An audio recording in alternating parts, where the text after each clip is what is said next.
A report from UNESCO says 263 million children, adolescents and youth are out of school, representing nearly 1/5 of global population of this age. UNICEF confirms this by reporting that 10.5 million of these children are living in Nigeria, so far the world's highest number. In 2012, Otto Orondam, the CEO-founder of Slum to School Africa, quotes the vision of reducing the alarming number of out-of-school children. He worked with a few friends. From 2012 to 2018, he says over 32,000 children have benefited from the Slum to School project across various communities in the country. I got into Lagos, I went into Makoko, and I was stunned by what I saw.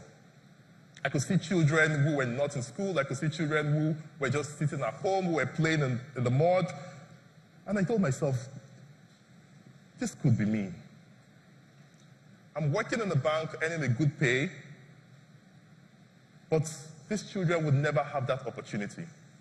And that was how I resigned from the job in the bank and got my friends together, and we began this journey.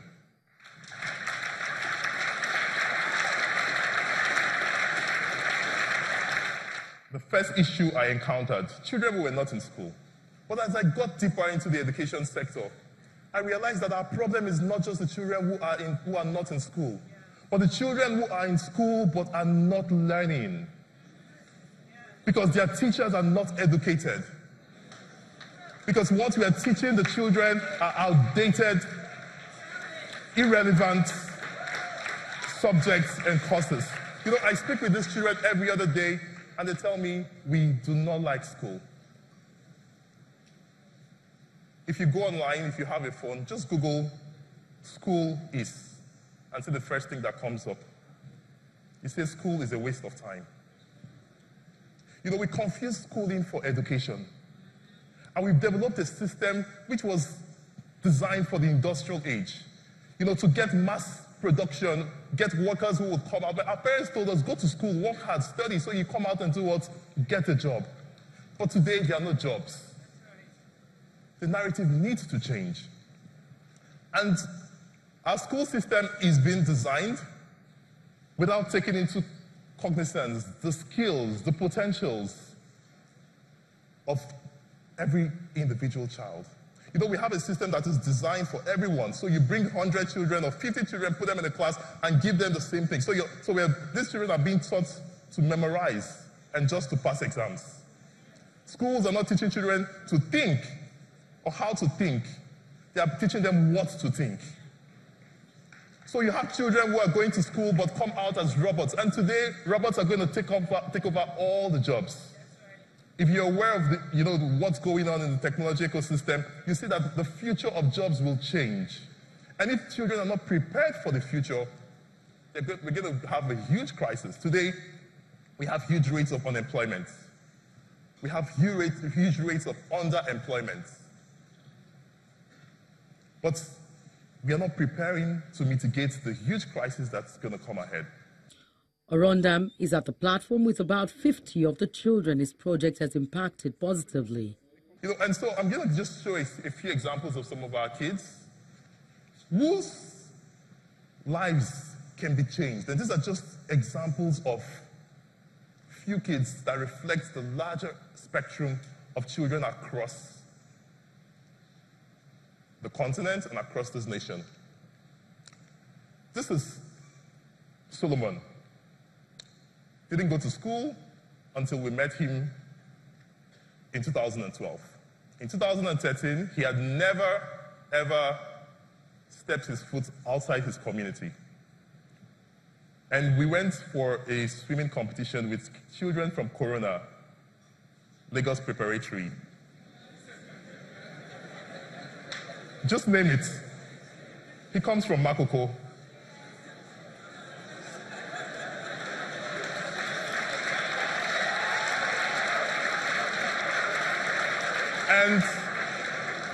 And by the time they blew the whistle, in 2 seconds, he was at the end of the water.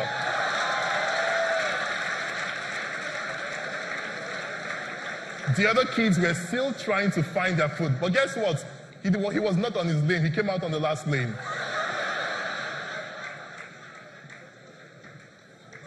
That is a potential, but this child is going to be forced to go to school and study maths and English and 18 different subjects because that is what the education system has forced us to put our children to.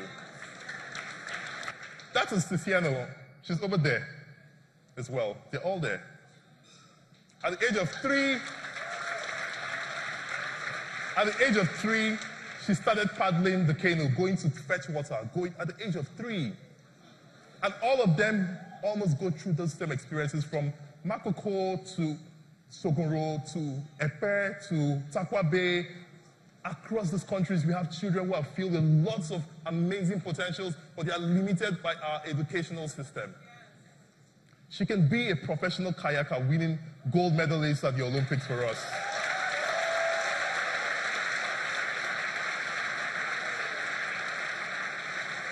But she's forced to spend 16 years of her life in a system where she comes out without remembering what she was taught, because she was taught to memorize and pass exams rather than learning to be innovative and proffer solutions to the issues around her community.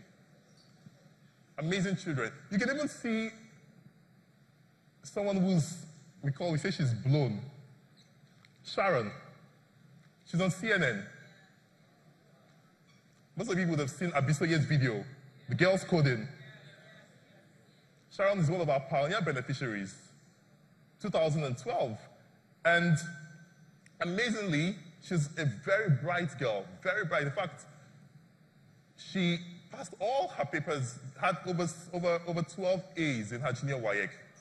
Extremely smart, but similar issues with education. And she finished the primary school. Some of our friends in Teach a Girl gave her support. She went into secondary school, and then Girls Coding came and took it further and taught her how to code. Today, Sharon has built an app that gets people to buy fishes from Makoko community anywhere in Lagos.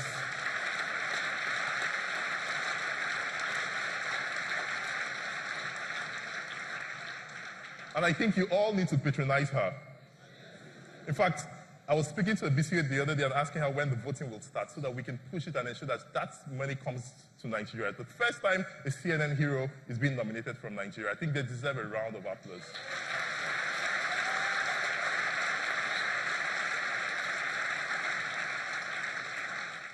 I've spoken for about 15 minutes. They told me, they warned me before coming. I mean our kids. They warned me, they said, Uncle Otto, if you're going, you're not the only one speaking. You must allow us to speak. And so I'm going to be sharing this stage with them.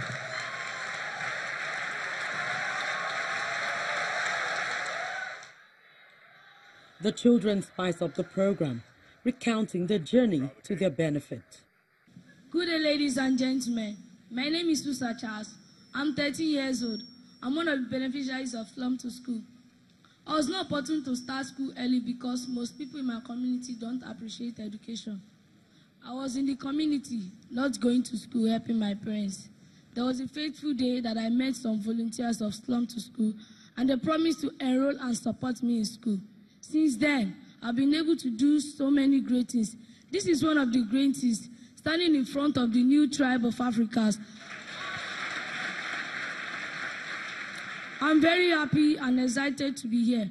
I want to become an architect and remote my community to a global tourist attraction. Thank you. Thank you.